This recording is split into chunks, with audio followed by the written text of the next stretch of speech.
बार बार तौबा करनी है, हर रोज तौबा करनी है।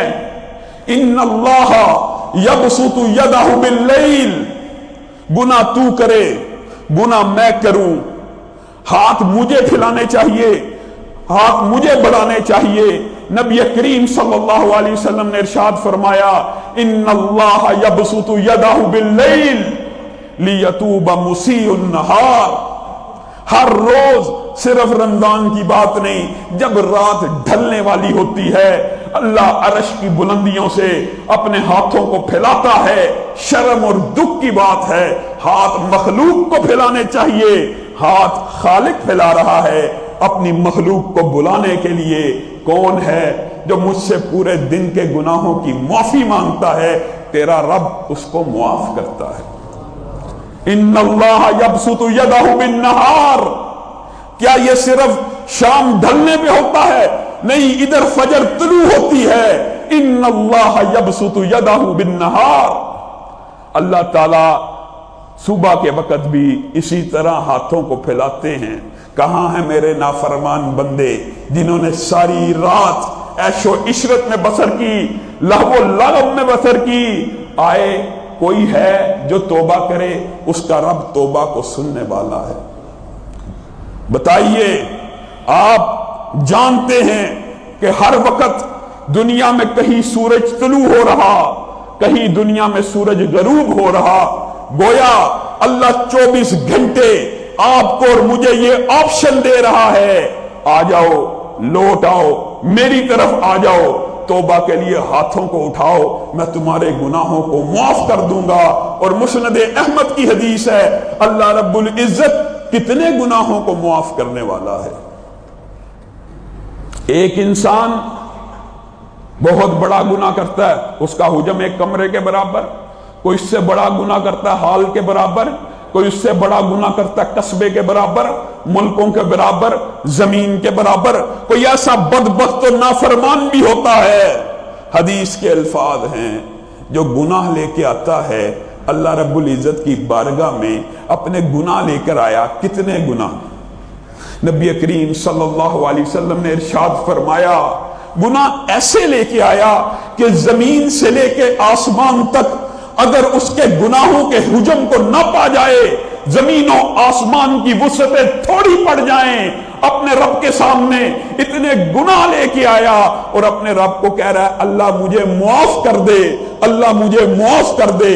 अल्लाह कहते हैं, अल्लाह की कसम, रब को यह परवाह नहीं है, उसके गुनाह जमीन से लेके आसमान तक हैं। जो एक मर्तबा आकर मेरे सामने हाथों को उठाता है, मैं उसके गुनाहों को मुआफ कर देता हूं।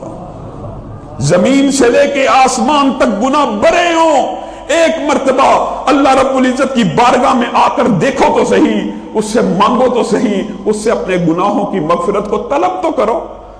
नाउमीदी, मायूसी, परेशानी, बेचैनी, एंग्जाइटी, गुनाहों के ऊपर बंदा नादम होता, तौबा नहीं कर रहा। पता है मैं गुनाहगार हूं। बताइए कौन सा बंदा ये दावा कर सकता है, यहां बैठा हुआ कहने वाले समेत, सब सुनने वालों समेत, कि मैंने जिंदगी में कोई गुनाह नहीं किया? या कौन सा बंदा ऐसा है जो ये दावा भी कर दे, मैंने अपने हर गुनाह का नाम लेके तौबा की है? क्यों नहीं करते? अल्लाह रब्बुल इज्जत मुझे और आपको जिस्मानी रूहानी हर किस्म के गुनाहों से पाक करे। अल्लाह रब्बुल इज्जत के सामने आकर गुनाहों का एतराफ करना है। नबी करीम सल्लल्लाहु अलैहि वसल्लम ने एक खुशखबरी ये सुनाई, अत्ताइबु मिनज़्ज़ंबि कमन ला ज़ंब लहू। इस हदीस को भी साथ मिलाएं, आसमान जितने गुनाह थे उसने तौबा की।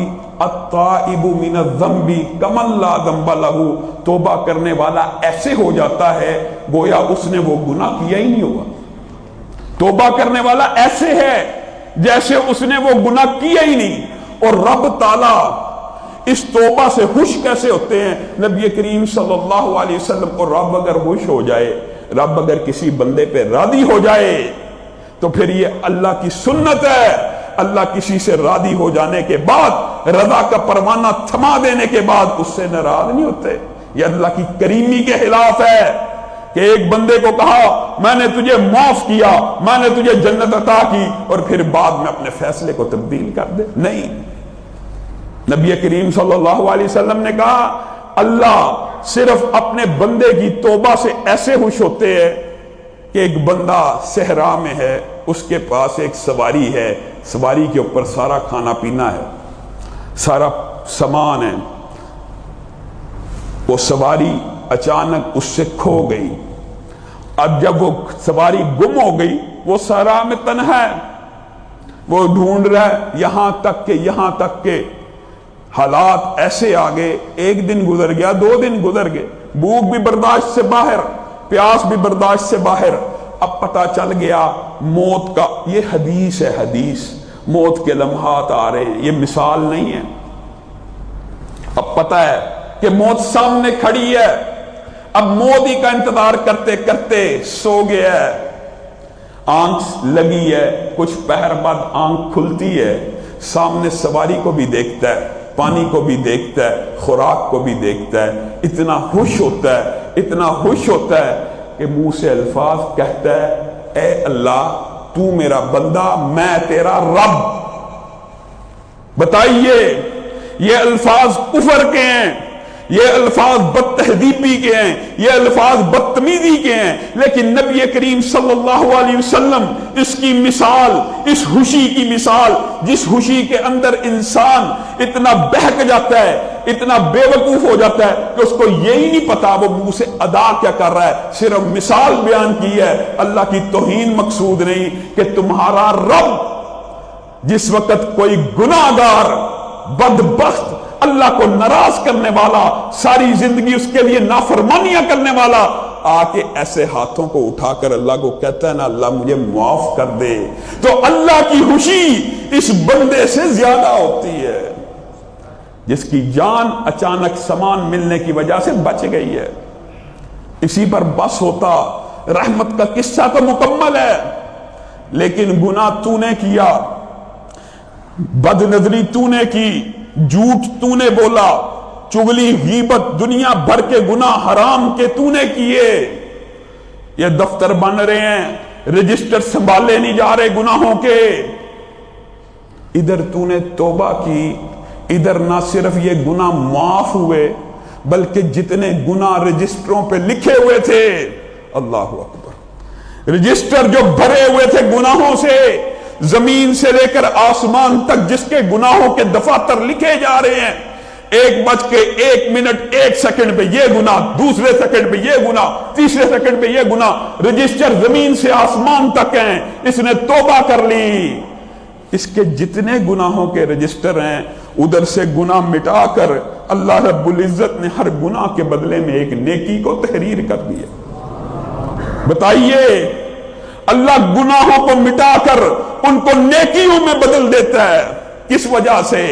یہ اتنی عظیم عبادت ہے، اللہ کی قسم نبی کریم غلطی سے پاک تھے، ان کے اوپر اللہ کا چیک موجود تھا، وہ کوئی اجتہادی خطا بھی کرنا چاہتے تھے، اللہ تعالیٰ ان کو روک دیتا تھا، ٹوک دیتا تھا، وہی سے اصلاح کر دیتا تھا، لیکن وہ پیغمبر، وہ رسول جو گناہوں سے پاک ہے، اس کو اس کی عظمت کا اتنا علم اور ادراک ہے، وہ آپ کو اور مجھے سمجھا رہا ہے۔ ایک ہی نشست میں نبی کریم صلی اللہ علیہ وسلم بیٹھے بیٹھے 70 مرتبہ استغفر اللہ پڑھا کرتے تھے۔